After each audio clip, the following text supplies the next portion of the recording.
सबसे बड़ा चमत्कार तो मेरे बेटे का। मेरे बेटे को ट्यूमर हो गया था गर्दन पे, गांठ, और वो ट्यूमर जो है नसों से जकड़ा हुआ था। डॉक्टर ने कहा कि मैं 15-20 मिनट में ठीक कर दूंगा। ऑपरेशन थिएटर में ले गया और फिर डॉक्टर ने ऑपरेशन थिएटर में बुला करके कहा कि ये ऑपरेशन हो नहीं पाएगा। मेरा बेटा लेटा हुआ था और इतना लंबा कटा हुआ था, पूरा उन्होंने काट दिया था। ये ऑपरेशन नहीं हो सकता है क्योंकि ये नसों से जकड़ा हुआ ट्यूमर, गलती से भी कोई एक नस कट जाए तो एक साइड पूरा लकवा हो सकता है, पैरालाइज हो सकता है बच्चा, और आंखों की रोशनी जा सकती है, खाने पीने में तकलीफ हो सकती है, और फिर ये ट्यूमर दोबारा आ सकता है। तो मैंने कहा क्या करना चाहिए, मुझसे पूछा आप बताइए। मैंने कहा आप डॉक्टर बताइए। मैंने कहा मत कीजिए फिर ऑपरेशन, इतनी प्रॉब्लम्स हैं तो मत कीजिए। तो उन्होंने फिर से टांके लगा दिए। तो उसके बाद मैं होम्योपैथी, आयुर्वेदिक का इलाज करता रहा, उससे कोई फायदा नहीं हुआ। जो ट्यूमर था और बढ़ता गया, इतना बड़ा ट्यूमर। बच्चा अपने कॉलर से उसे छुपाया करता था ट्यूमर से। स्कूल से कभी कभी रोते हुए आता था, बच्चे सब चिढ़ा रहे हैं मुझे। मैंने कहा बेटा मैं क्या कर सकता हूँ, मैं तो मेरी पूरी कोशिश है कि तुम्हारा इलाज हो, लेकिन ऊपर वाला है वो ठीक कर देगा। मैं परमेश्वर पे विश्वास रख करके प्रार्थनाएं मैं अटेंड करता था, प्रार्थनाओं में जाता था, जहाँ पर हीलिंग वगैरह होती है, चंगाई मिलती है, वहां मैं जाया करता था। अगर मैं बिजी हूँ तो मेरी बीवी ले जाते थे बच्चे को।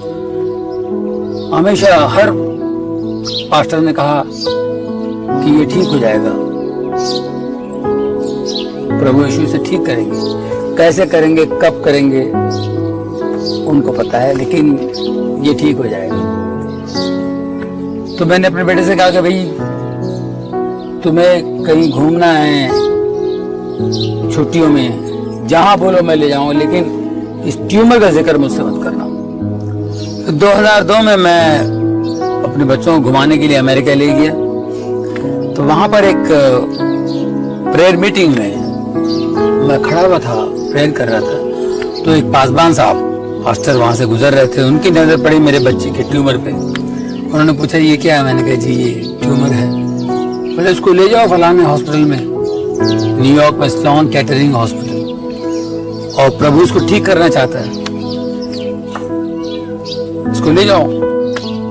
मैंने अपनी बीवी से कहा भाई क्या करें, बीवी ने कहा बिल्कुल नहीं। मैंने कहा देखिए इस वक्त हम लोग परमेश्वर के घर में हैं और वो कह रहे हैं, और मुझे ऐसा लग रहा है कि उनकी जबान से यीशु कह रहे हैं।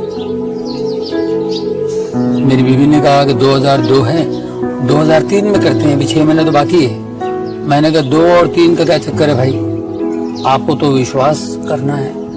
बाद में उन्होंने बताया कि अपनी सहेली के साथ कहीं कुंडली दिखवाने गई थी, कुंडली दिखलाने। तो कुंडली वाले ने कहा कि 2002 बहुत खतरनाक है बच्चे के लिए, 2003 ठीक है। तो मैंने कहा यार इन बातों पे विश्वास मत करो, परमेश्वर पर विश्वास करो, वो जिंदा परमेश्वर है।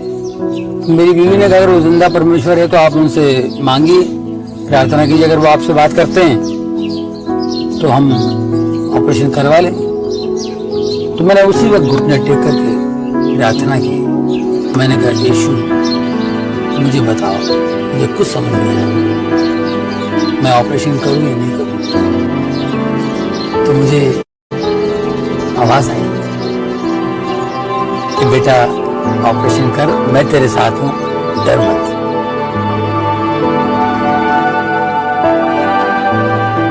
ये आवाज मैंने सुनी। मैंने बीवी से कहा कि मुझे ऐसी आवाज आई, प्रभु तो कह रहा है करो ऑपरेशन। बोले ठीक है। फिर हम लोग ऑपरेशन के लिए गए, बहुत अच्छा सा डॉक्टर हमें मिला वहाँ पे। हमने सब कुछ डेट फिक्स करके ऑपरेशन किया। बहुत से लोगों ने मेरे बच्चे के लिए प्रार्थना की, काफी लोगों ने बच्चे के लिए नेगेटिव बातें की कि ऑपरेशन करेगा तो बच्चा चला जाएगा, बच्चा नहीं बचेगा। लेकिन हमने प्रभु पर विश्वास करके ऑपरेशन किया। 3 घंटे का ऑपरेशन हुआ। ऑपरेशन के बाद जब बच्चे को कमरे में ले आया तो मेरे बच्चे को मैंने देखा, मुझे जो डर था लेफ्ट साइड का लकवा हुआ, लेकिन उसी लेफ्ट हैंड से बाएं हाथ से यूं करके मुझसे कहता है कि डैडी मैं बिल्कुल ठीक हूं।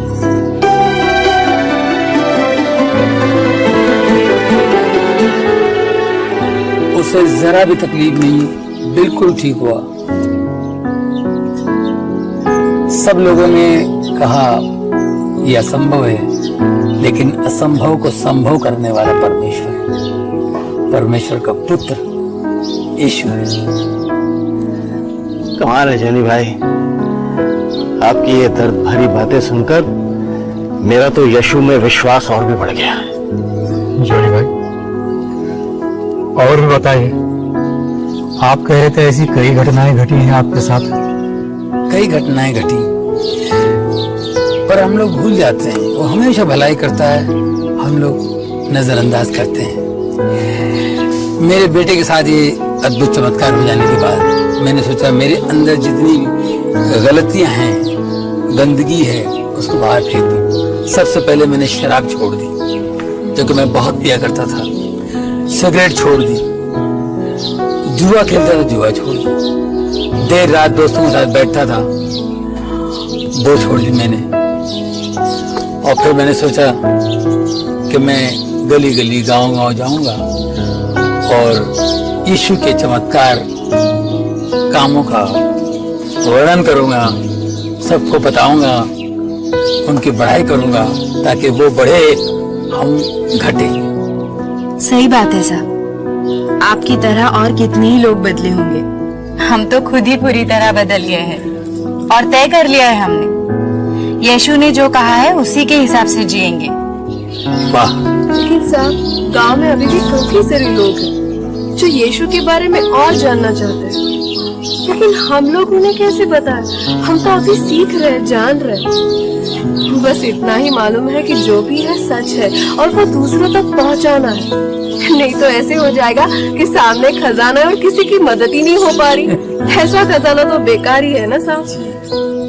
देखिए, आप लोगों के पास जो विद्या है, जो इल्म है, ये लोगों में बांटना चाहिए। लोगों की भलाई के लिए, बेहतरी के लिए इसका इस्तेमाल होना चाहिए। आपको क्या बताएं जॉनी भाई, हमारे पास के गांव वालों को जब पता चला कि हमारे गांव में इस तरह के परिवर्तन हो रहे हैं, तो वो लोग हमारे गांव में आए और ये पता करने कि वो कैसे परिवर्तन हो रहे हैं, किस तरह से हम लोग ये सब कर रहे हैं। उन्होंने ये जाना और अपने गांव में उसी तरह के बदलाव लाने की कोशिश की। बार बार आकर हमसे पूछते रहते, और कोई नई बात हुई, और कोई नई चीज आपने सीखी। और मजे की बात यह है कि वही लोग हैं जिनसे हमारी एक जमाने में दुश्मनी थी, आज इतना प्रेम है कि क्या बताएं।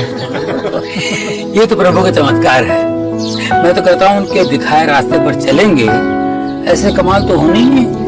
सच जॉनी भाई, हम तो सब जब भी मिल बैठते हैं तो यीशु की ही चर्चा करते हैं, उनके करिश्मों की बात करते हैं। हम तो केवल एक ही बात जानते हैं कि ज्यादा से ज्यादा लोग यीशु के बारे में जानें और अपने जीवन को बदलने की कोशिश करें, बेहतर बनाएं। और मिल बैठ के बात करने से बहुत सारी बातें निकली है। अब हमारे अंदर यही आस लगी रहती है कि कब और कैसे प्रभु हमारे जीवन में आए और हम सबका भला करें। जॉनी साहब, एक बात बताइए, कैसे हम इस बात को आगे बढ़ाएं? बहुत मन करता है कि फैले बात ज्यादा से ज्यादा लोगों में और बदले उनकी भी जिंदगियां। देखो बद्री जी, जिंदगी बदलना तो परमेश्वर के हाथ में है। हम लोग अपने तजुर्बे और सच्चाई लोगों के सामने रखते जाएं और प्रार्थना करते जाएं परमेश्वर से। याद है आपको यीशु ने क्या कहा था? परमेश्वर तुम्हारी रक्षा करे।